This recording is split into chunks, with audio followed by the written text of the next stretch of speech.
Sizda ham 4 burchak yoqangiz shunda pishib qolib turibmi?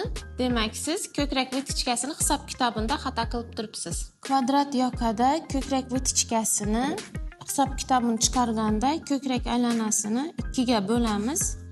Masalan, bu mijozimizning ko'krak aylanasi 80 cm bo'lsa, 2 ga bo'lsak 40 cm chiqadi va buni ham 10 ga bo'lamiz.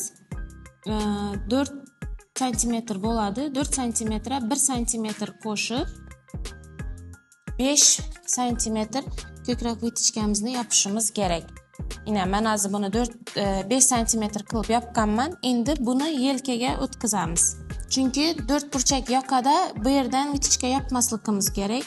Buni yelkaga o'tkazib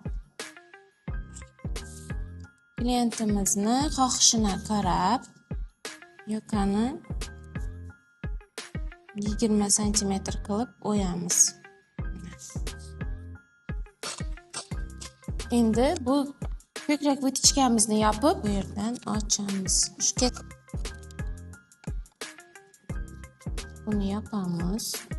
Endi yoqamiz yanada yopishib turishi uchun bu joyimizdan ham 1 cm olamiz.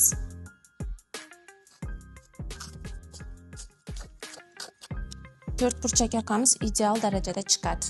Quyida tushuntirib o'tgan formulamiz bu kvadrat yoqalar uchun edi.